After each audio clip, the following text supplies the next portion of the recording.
इसके सदर वकार रसूल वानी ने ऐलान किया है कि कांग्रेस 31 अक्टूबर को यूटी दिवस को यौम सियाह के तौर पर मनाएगी। उन्होंने कहा कि बीजेपी इलेक्शन से डरती है, इसीलिए बीजेपी जम्मू कश्मीर में इंतखाबात का ऐलान नहीं करती है।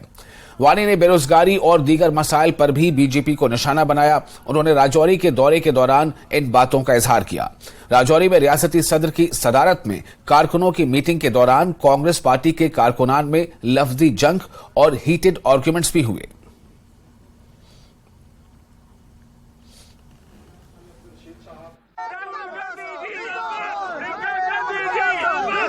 लोगों को बेवकूफ बना के यूटी दिवस मनाने जा रहे हैं, इसलिए हमें यूटी हमारे लोगों को जरूरत ही नहीं है और हम उस यूटी दिवस को ब्लैक डे के तौर पर मनाएंगे।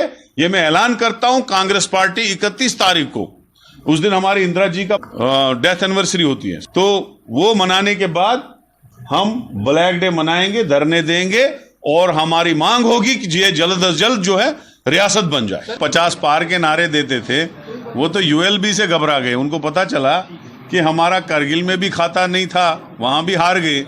और यूएलबी और पंचायत से, क्योंकि एजेंसी उसकी इन्हीं की है, इनकी रिपोर्ट के हिसाब से, एजेंसी की रिपोर्ट के हिसाब से इलेक्शन हार रहे थे, तो इसलिए इन्होंने यूएलबी और पंचायत डेफर किया और अब ये पार्लियामेंट में जाएंगे। और इंशाल्लाह मुझे ये उम्मीद है कि पार्लियामेंट भी ये 6 की 6 हार जाएंगी और इंडिया अलायंस के कैंडिडेट 6 की 6 पार्लियामेंटों में जीतेंगे। बीजेपी जिसने यहाँ बेरोजगारी को बढ़ाया, वो बीजेपी जिसने यहाँ स्पेशल स्टेटस छीना, और वो बीजेपी जिसने यहाँ अनडिक्लेयर्ड इमरजेंसी लगा के रखी है और यहाँ का डेमोक्रेटिक सिस्टम जो है वो रोन डाला है।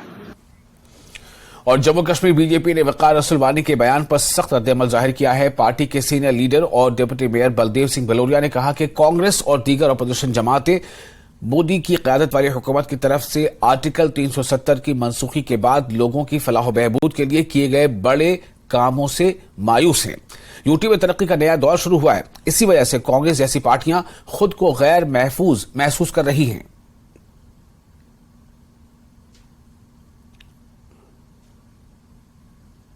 कांग्रेस की राजनीति हर सरकार के कदम का विरोध करना उनका पेशा बन गया है। अच्छे लोगों, अच्छे कामों की तारीफ करनी चाहिए, लेकिन जिस तरह मैं आपको बताऊं कि झूठी बनने के बाद जिस तरह जम्मू कश्मीर में विकास की धारा बही है, जिस तरह के आप देख रहे हो जम्मू कश्मीर में विकास हो रहा है, जिस तरह आप देख रहे हो कि भ्रष्टाचार पे अंकुश लगा है और खासकर आतंकवाद, पत्थरबाजी पे वो विकास एक विराम लगा है और जम्मू कश्मीर के लोग खुश हैं। आज भ्रष्टाचार की कमी आई है, भ्रष्टाचार बंद हुआ है। तो मुझे लगता है सरकार कांग्रेस के समय में भ्रष्टाचार जो था वो चरम सीमा पे था, विकास का कोई नाम नहीं था, बिजली जम्मू कश्मीर के लोगों को मिलती नहीं थी। उसके बाद जो आतंकवाद था वो इन्हीं की देन है। तो सब लोगों से लोगों को निजात मिली है, जम्मू कश्मीर आगे बढ़ रहा है।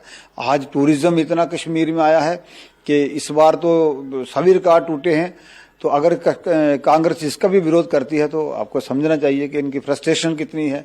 कांग्रेस इस कारण फ्रस्ट्रेट है कि जम्मू के लोग, जम्मू कश्मीर के लोग आज खुशहाल जीवन जी रहे हैं। अमरनाथ की यात्रा अच्छी तरह हो रही है, वहां टूरिज्म जा रहा है, वो उनको बर्दाश्त नहीं हो रहा। मुझे लगता है कि आने वाले समय में जम्मू कश्मीर से खासकर कांग्रेस जो है अपनी करतूतों से ही मुक्त होगी, जम्मू कश्मीर मुक्त होगी। जिस दिन यूटी बनी थी, केंद्र सरकार ने, नरेंद्र भाई मोदी जी और अमित शाह जी ने कहा था कि चुनाव कराएंगे और उसके बाद जम्मू कश्मीर को हम रियासत का दर्जा देंगे। वो वायदा किया है। इस बहुत लंबा प्रोसेस था। पहले इसकी डिलिमिटेशन का प्रोसेस हुआ, वो कंप्लीट हुआ है। आज निकायों के चुनाव कराने के लिए भी इसकी डिलिमिटेशन हो रही है। जैसे कि कह रहे हैं कि जम्मू और कश्मीर में जो निकायों के चुनाव होने जो बात चल रही है उसका 90 सीटें करने जा रहे हैं। तो जम्मू कश्मीर में कुछ चीजें ठीक करने के बाद चुनाव भी होंगे और ये इसको स्टेट का दर्जा भी दिया जाएगा। ये तो केंद्र सरकार ने पहले से ही कमिटमेंट की है और बार बार कहा है, उन्होंने देश की पार्लियामेंट में कहा है, समय आने पर सब कुछ हो। और राजौरी में रियासती सदर की सदारत में कारकुनों की मीटिंग के दौरान कांग्रेस पार्टी के कारकुनान में लफ्जी जंग देखने को मिली। कांग्रेस कारकुनों ने पार्टी पर जानिबदारी का इल्जाम लगाते हुए कहा कि पार्टी के अंदर कोई नज्म जब्त नहीं है और पार्टी के आला ओहदों पर गलत लोगों को तैनात किया गया है। काफी देर तक पार्टी कारकुनों और पार्टी के आला रहनुमाओं के दरमियान गर्मा गर्म बहस जारी रही।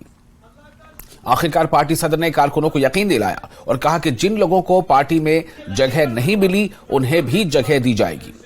पार्टी के मकामी कायदीन ने कहा कि अगर यूएलबी के इंतखाबात होते तो कांग्रेस राजौरी में बुरी तरह हार जाती।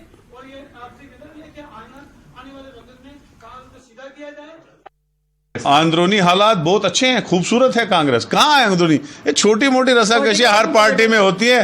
स्पीच पे कोई झगड़ा करे, मुझे नहीं बोलने दिया, इसको बोलने दिया, वो चलता रहता है। कांग्रेस एक है, कांग्रेस मजबूत है, हम इसको एक करके आगे बढ़ाएंगे। थैंक।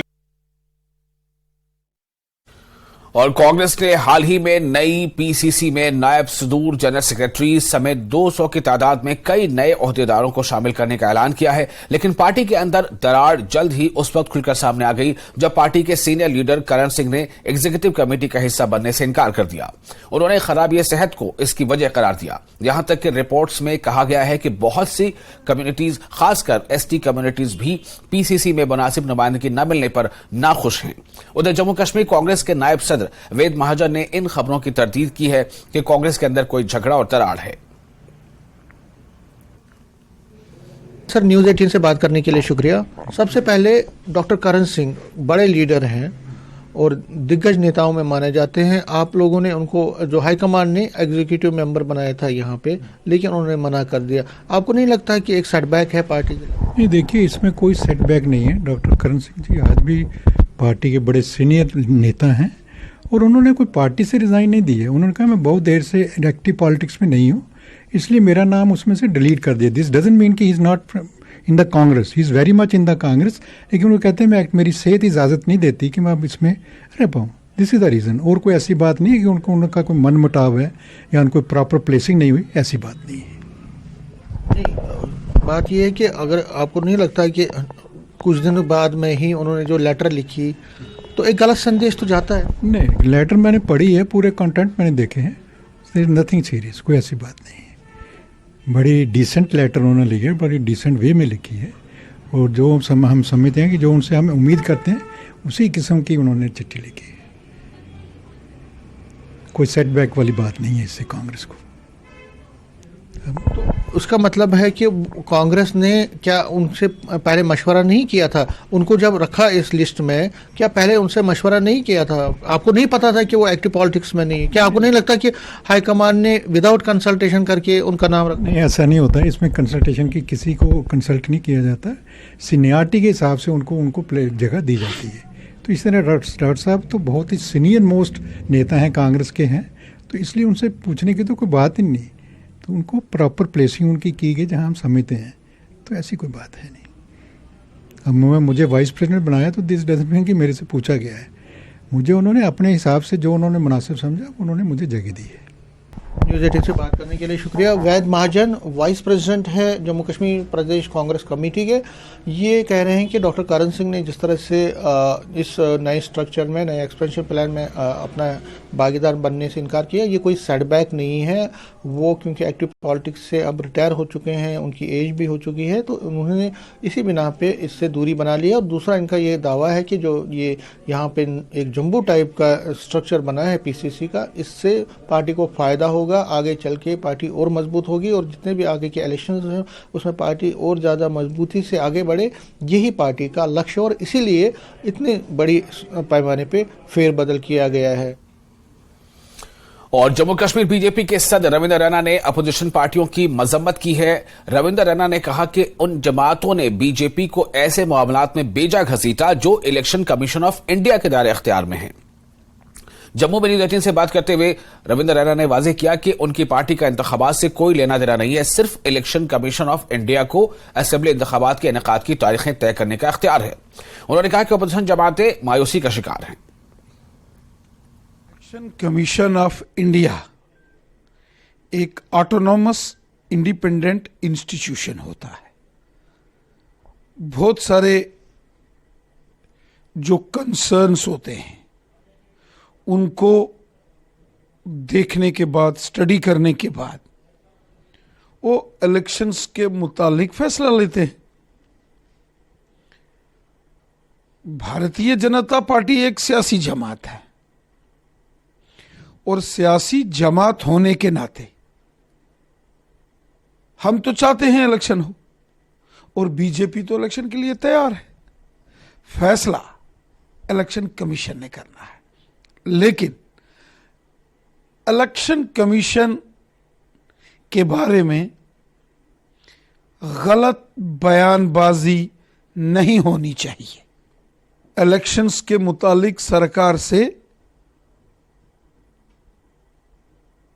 जो साजो सामान है इलेक्शंस करवाने के लिए, जो भी रिक्वायरमेंट होती है इलेक्शन को कंडक्ट कराने के लिए, वो गवर्नमेंट से लेती है, लेकिन फैसला इलेक्शन कमीशन का अपना होता है। ये फैसला बीजेपी के ऑफिस में नहीं होगा। बीजेपी बतौर सियासी जमात तो तैयार है, लेकिन इलेक्शन कमीशन पर हमें भरोसा है, यकीन है, वो जो भी फैसला लेंगे सही लेंगे। और फिलहाल एक छोटा सा ब्रेक लेते हैं। ब्रेक के बाद खबरों का सिलसिला जारी रहेगा।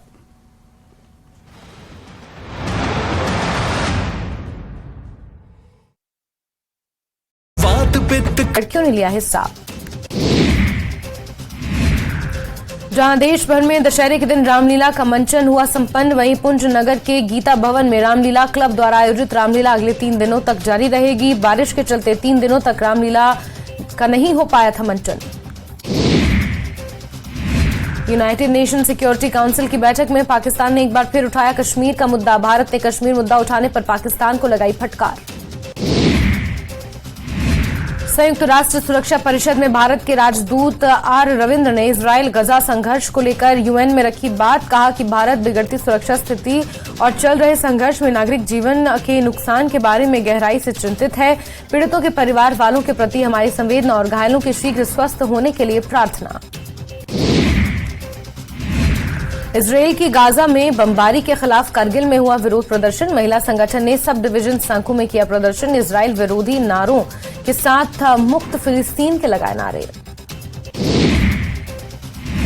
डीजीपी दिलबाग सिंह का बयान। जम्मू कश्मीर में आतंकवाद गिन रहा आखिरी सांसें। युवाओं को गलत रास्ता छोड़कर नई जिंदगी की शुरुआत करनी होगी। नेशनल कॉन्फ्रेंस के उपाध्यक्ष उमर अब्दुल्ला ने गजा में जारी संघर्ष पर जताई चिंता। कहा कि केंद्र सरकार चुप क्यों है। मीरवाइज को जामा मस्जिद जाने से रोकने का मुद्दा भी उठाया। पीडीपी की मीडिया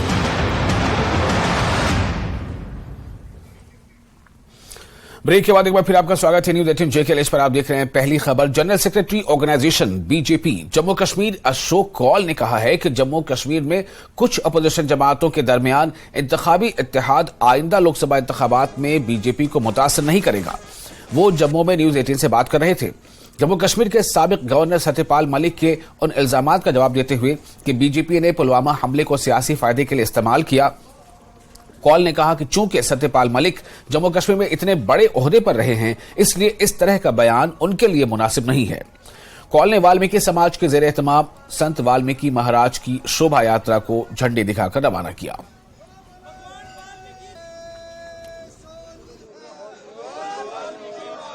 वो कितना भी इकट्ठे हो जाएं, वो कितना भी गठबंधन बनाए, लेकिन आपने देखा मोदी जी के कद के, मोदी जी के काम के, मोदी जी ने जो पिछले तकरीबन 9 सालों में और 10वां साल होने वाला है, इन 10 सालों में मोदी जी ने जो देश के लिए किया है, गरीबों के लिए किया है, वंचितों के लिए किया है, सबके लिए किया है, ये अपने में भी एक बहुत बड़ी मिसाल है। और मोदी जी ने जो देश को एक सारे विश्व में, सारे वर्ल्ड में एक मुकाम पहुंचाया है, ये किसी से छुपा हुआ नहीं है। ऐसा कुछ लोग कहते होंगे, वो कहते रहेंगे, लेकिन इसमें कोई सच्चाई नहीं लगती। अगर बात करें जम्मू कश्मीर की, तो किस तरह के मुद्दे रहेंगे पार्लियामेंट चुनाव में? क्या कुछ खास मुद्दे होंगे बीजेपी के, ताकि वोटर्स को अपनी तरफ किया जाए, अपनी तरफ मोड़ा जाए? अभी हमारा जनसंवाद अभियान शुरू हुआ है। हम लोगों को मोदी जी के बारे में, हम लोगों को मोदी जी के स्कीम्स के बारे में, हम लोगों को जम्मू कश्मीर में धारा 370 हटने के बाद के बारे में ये बात बताते हैं और लोग उसको एक्सेप्ट करते हैं। मुझे नहीं लगता है कि इन सब बातों को 370 हटने के बाद जो जम्मू कश्मीर में हुआ है वो कोई कम नहीं है। 370 हटने के बाद जो जम्मू कश्मीर में परिसीमन हुआ वो कोई कम नहीं है। 370 हटने के बाद जो जम्मू कश्मीर में हालात ठीक हुए ये कम नहीं है। इसलिए मुझे नहीं लगता है कि भारतीय जनता पार्टी को लोगों को कहने के लिए बहुत कुछ है। अपोजिशन पार्टीज जो कहती है उससे कोई बहुत बड़ी बात नहीं होगी। सत्यपाल मलिक हमेशा कंट्रोवर्शियल बयान भी देते रहे हैं। उन्होंने एक बार फिर ये राग अलापा है, ये बयान दिया है कि पुलवामा हमले पर बीजेपी ने राजनीति की है। मैंने अभी कहा है कि भाई सत्यपाल मलिक साहब जो देते हैं बयान, उस बयानों पर हम कोई गौर नहीं कर रहे हैं। यहाँ से गवर्नर बदलने के बाद जिस प्रकार के बयान उन्होंने दिए हैं वो एक ऐसे जिम्मेवारी पर रहने वाले व्यक्ति को शोभा नहीं देते हैं। हम उनके उन बयानों के साथ सहमत नहीं हैं।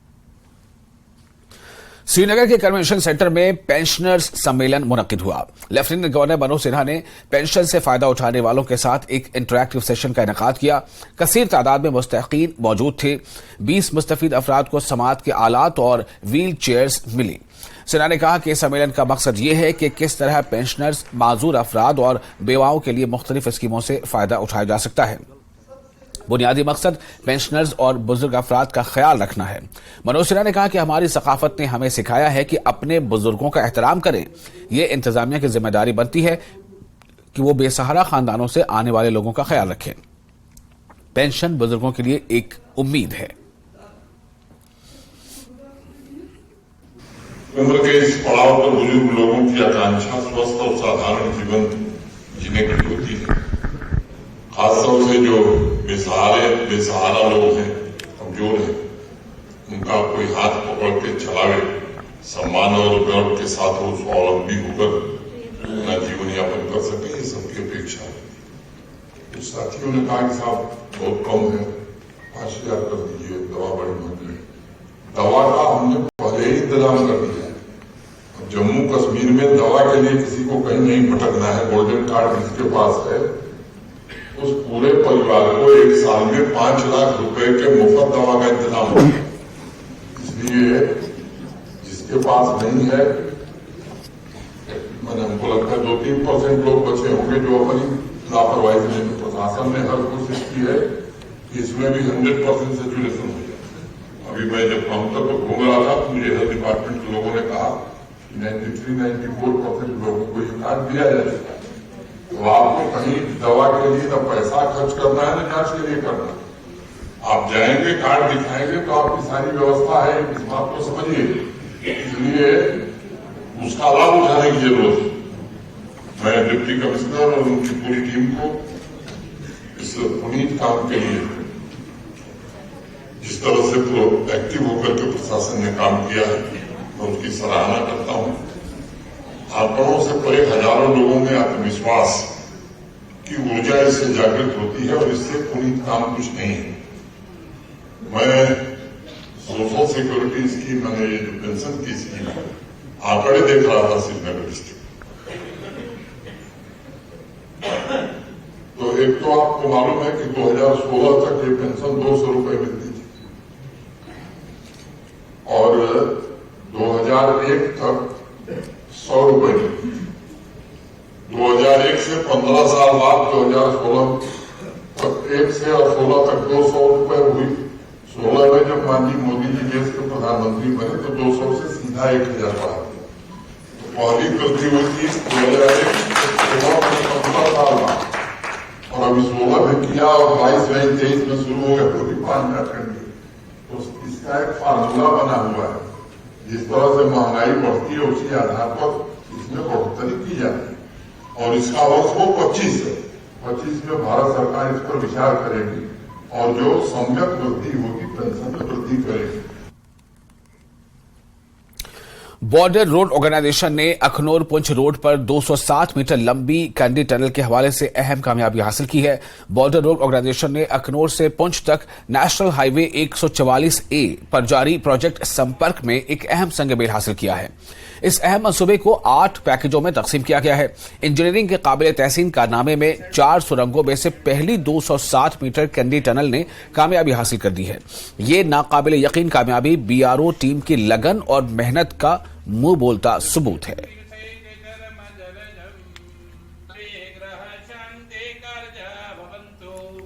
आज हम यहाँ पर, जैसे आपने देखा, जो हम कंडी टनल अखनूर पुंछ रोड पर नेशनल हाईवे 144 अल्फा पर कंडी टनल का ब्रेक थ्रू के लिए आज हम यहाँ पर आए हैं। Breakthrough event is one of the most important events of a tunnel एंड बड़ी खुशी है मुझे बताते हुए कि PRO जो ये काम कर रहा है अखनूर से पुंछ तक की डबल लेनिंग का, उसमें जिसके अंदर 4 टनल्स हैं, आज पहले टनल का ब्रेक थ्रू टाइम के मुताबिक हमने अचीव किया है। और 6 महीने पहले जिसका काम शुरू किया था हमने, 6 महीने में ब्रेक थ्रू अचीव करके, और हम इस साल एंड तक जिस हिसाब से प्रोग्रेस है उस हिसाब से हम जो हमारे रजौरी तक के पैकेजेस हैं उनका completion on time and correct quality के साथ दे पाएंगे।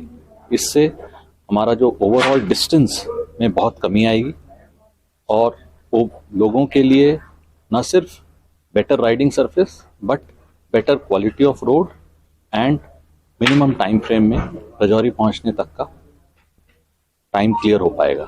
रजौरी से पुंछ जिनके 2 पैकेजेस हैं उन पर भी काम बहुत ही जल्दी शुरू होने की उम्मीद है और हमें उम्मीद है कि नेक्स्ट ईयर एंड तक वो काम भी पूरा कंप्लीट हो जाए। साढ़े कप्पे वाला टनल बना दा 260 मीटर का, ये असें पहले इधर फिरिए जाना पौंदा 3-4 किलोमीटर का फर्क पेई गया, हुण सीधा होई गया, मतलब रोड शार्टकट होई गया बड़ा। अच्छा, चौकी इधर ही जाना वा शार्टकट होई गया, पहले इन्ना घूमिए जाना पौंदा हा। अच्छा, असें लोकें बड़ा बेनीफिट है टनल बनया है। और बीबी कैंट श्रीनगर में ज्वाइंट सिक्योरिटी जायजा मीटिंग का इनेकाद किया गया। लेफ्टिनेंट गवर्नर के मुशीर RR Bhatnagar, lieutenant general Upendra Dwivedi और दीगर फौजी अफसरान ने मीटिंग में हिस्सा लिया। मल्टी एजेंसी ज्वाइंट सिक्योरिटी जायजा मीटिंग का इनेकाद हुआ। DGP जम्मू कश्मीर और UT की दीगर इंटेलिजेंस एजेंसियों और सिक्योरिटी फोर्सेज के सरबराहान और नुमाइंदे भी मौजूद थे। मशरिक़ वस्ता के तनाज़ात के पस मंजर में सलामती की सूरत हाल का जायजा लिया गया और मौसम सरमा के करीब आने वाले CI-CT ग्रिड को बढ़ाने के इक़दाम पर तबादला ख्याल किया गया।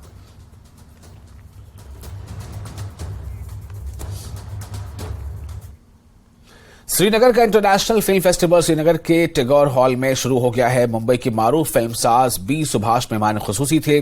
फेस्टिवल का इफ्तिताह DC श्रीनगर एजाज असद ने फेस्टिवल डायरेक्टर राकेश रोशन के साथ किया। इस 2 रोजा फेस्टिवल में नुमाइश के लिए 17 फिल्में होंगी।